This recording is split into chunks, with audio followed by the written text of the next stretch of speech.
এই ল্যাংড়া, ভেতরে কোথায় যাচ্ছিস? তোর বাপের রাজত্ব নাকি এখানে? কি তোর এটা কোনো ল্যাংড়া রাখার অফিস না যে তুই চলে এসেছিস। এটা একটা স্ট্যান্ডার্ড কোম্পানি, এটা তোদের মতো ল্যাংড়াদের রাখার জায়গা না, এটা ভালো মানুষের কাজের জায়গা। আর কি দেখছিস, যা এখান থেকে। স্যার, আপনি এনার সাথে কিভাবে কথা বলছেন? এই তুই দারোয়ানের মতোই থাক। আর এই ল্যাংড়া, আজকের পর যেন তোকে এখানে আর কখনো না দেখি। আর তুই দারোয়ান, যা তুই তোর কাজ কর, সরিয়ে দে এখান থেকে ওকে। কি হলো, তাড়াতাড়ি সরা এখান থেকে। যদি বেশি কথা বলিস তাহলে মনে কর তোর চাকরি শেষ। তাড়াতাড়ি সরো এখান থেকে। চলো। ম্যাম, আপনি ওনার কথায় কিছু মনে করবেন না। এরা এমনই, ভদ্রভাবে কথা বলতে জানে না। আপনি আমাকে বলুন, আপনার কি প্রয়োজন? আমি জাহিদ সাহেবের সাথে দেখা করতে এসেছি। ঠিক আছে ম্যাম, আমি আপনাকে নিয়ে যাচ্ছি।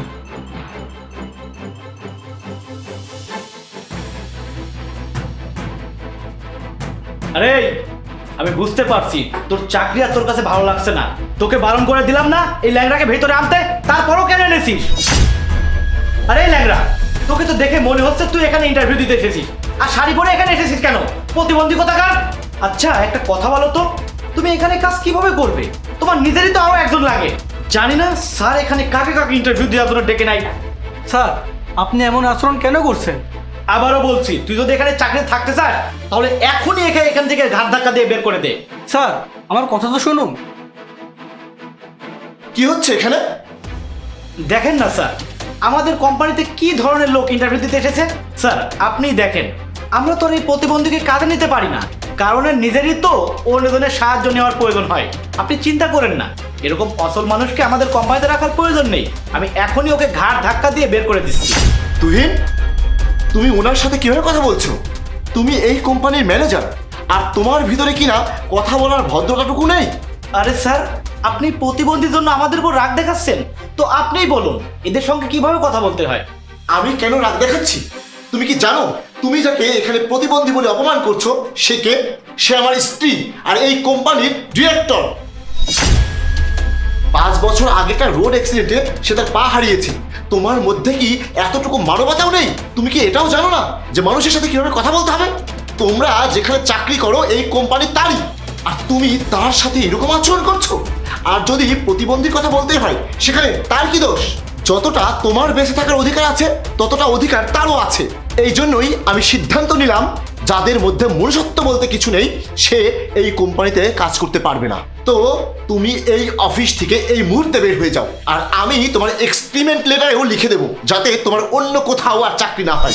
প্লিজ স্যার, আমার ভুল হয়ে গেছে, আমাকে মাফ করে দিন। আমি জানতাম না, এখন থেকে এমন কিছু আর হবে না।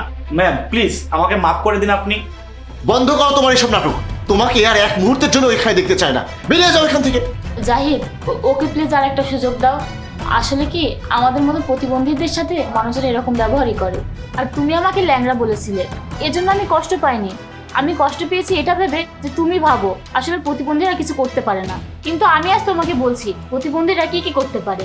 দুনিয়াতে কত প্রতিবন্ধী আছে, এদের মধ্যে অনেকেই তোমার থেকেও এগিয়ে আছে। আর তুমি তো আমাকে শুধু এই অবস্থা দেখেই বুঝে গিয়েছো যে আমি কিছু করতে পারি না। আর তুমি এটাও তো বলেছিলে যে আমি শাড়ি পরে এসেছি, কি বা করতে পারবো শাড়ি পরে। শুনে রাখো, শাড়ি হলো আমাদের বাঙালি মেয়েদের ঐতিহ্য। পোশাক দেখে কখনো কাউকে বিচার করা যায় না। আর আজকের পর থেকে কোনো মানুষের সাথে এরকম আচরণ করবে না, প্রতিবন্ধীদের নিয়ে কোনো মজা করবে না। ঠিক আছে ম্যাম, আপনি ঠিকই বলেছেন, আমি আমার ভুলটা বুঝতে পেরেছি। এখন থেকে এমন আর কিছুই হবে না। আরে বন্ধ করো। তোমার ম্যাম তোমাকে মেনে নিলেও আমি তোমাকে মেনে নেবো না, আমি তোমাকে ক্ষমা করবো না। আরে কি লাভ হয়েছে তোমার এত লেখাপড়া করে? আর তুমি এটা ভেবো না যে সে আমার বউ, সেই জন্য আমি তোমার জব কেড়ে নিচ্ছি। তার জায়গায় অন্য কেউ হলেও আমি এমনটাই করতাম। এখন আর এভাবে তাকিয়ে থেকে কোনো লাভ নেই। বেরিয়ে যাও এখান থেকে, নাকি তোমাকে ঘাট ধাক্কা দিয়ে বের করে দিতে হবে? Please sir, please. আমি বলছি তুমি এই মুহূর্তে আমার অফিস থেকে বের হয়ে যাও।